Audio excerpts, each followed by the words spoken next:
tubuh kita ini bait Allah bukan? Baitnya Tuhan bukan? Nah, apa yang masuk ke dalam tubuh kita ini artinya kita harus berikan yang terbaik karena tubuh kita ini adalah baitnya Tuhan. Bapak merokok enggak? Bapak merokok.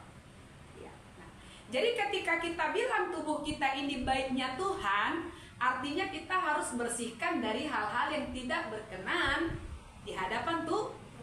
Tapi banyakkan orang memasukkan yang tidak berkenan itu ke dalam bait itu, sehingga bait itu tercemar. Sedangkan Tuhan bilang di atas ini kudusnya umat Tuhan. Kudus berarti bersih. Kudus artinya berarti bersih. Coba kita lihat dulu di dalam Lukas yang ke-19. Lukas 19. Coba Saudari Kartini baca dulu ya. Silakan berdiri. Lukas 19 ayat 45 sampai 48.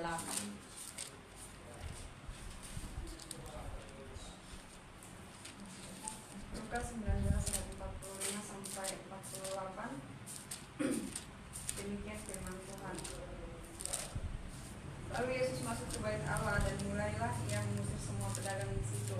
Katanya kepada mereka, ada tertulis, rumahku adalah rumah doa, tetapi kamu menjadikannya sarang penyamun. Tiap-tiap hari ia mengajar di dalam bait Allah. Imam-imam kepala dan ahli-ahli Taurat serta orang-orang terkemuka dari bangsa Israel berusaha untuk membinasakan dia. Tetapi mereka tidak tahu bagaimana harus melakukannya, sebab seluruh rakyat terpikat kepadanya dan ingin mendengarkan dia. Iya, tapi yang saya akan tekankan itu sebenarnya ayat 46 Bapak Ibu.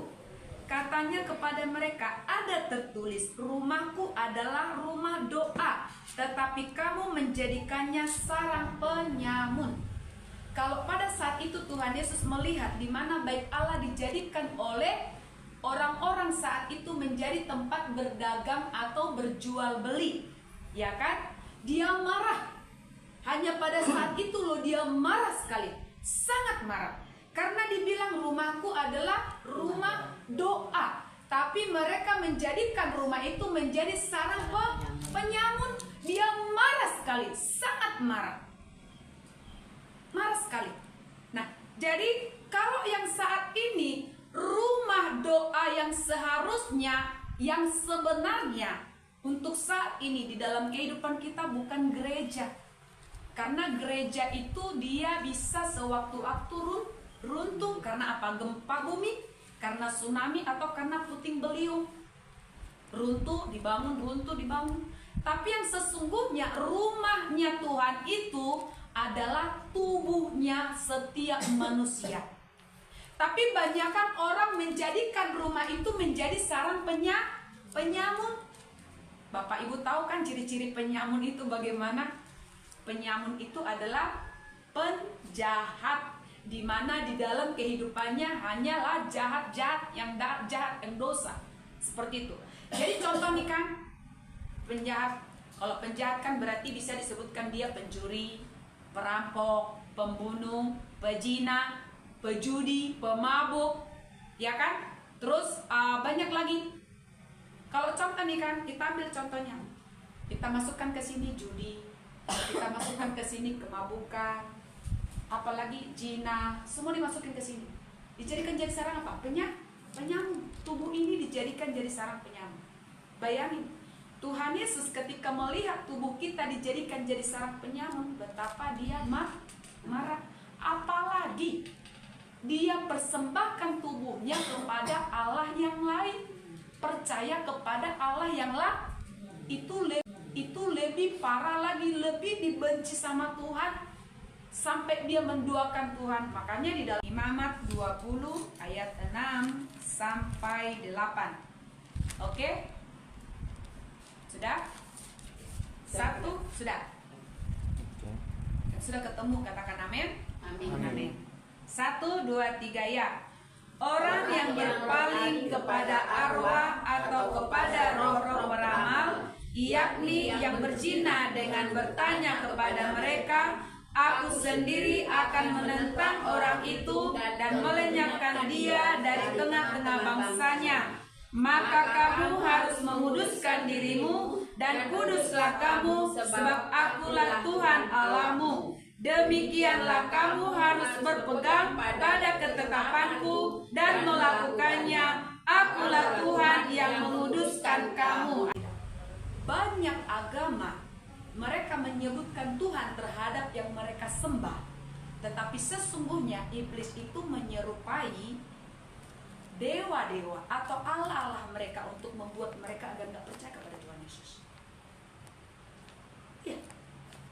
Jadi dia menyerupai apapun yang ada di dalam dunia ini untuk bisa dipercayai oleh manusia. Semua manusia yang ada dalam dunia ini bisa menyebutkan Tuhan, bisa menyebutkan Allah. Tetapi kita memiliki Tuhan yang berbeda. Ada namanya. Siapa namanya? Yesus. Yesus. Makanya kalau contoh nih saya nih, saya ajak berdialog itu iblis atau setan itu, dia nggak bisa dia menyebutkan Yesus. Ini saudari Kartini, kalau kalian nonton itu videonya, ya, dia juga lepas dari roh legion. Jadi waktu iblisnya itu atau setan itu berbicara dengan saya, dia bilang dia tidak mau dipakai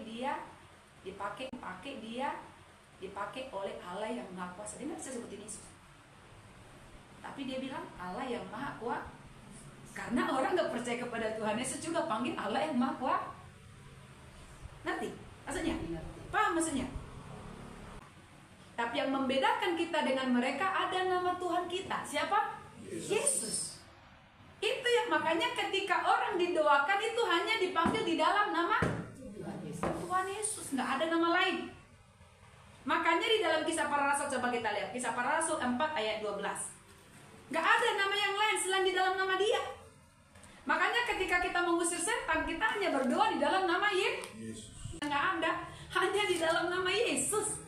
Coba Ibu baca Kisah Para Rasul 4 ayat 12. Iya. Dan keselamatan tidak ada di dalam siapapun juga selain di dalam Dia, sebab di bawah kolong langit ini tidak ada nama lain yang diberikan kepada manusia yang olehnya kita dapat diselamatkan. Iya, nggak ada, hanya di dalam nama Dia.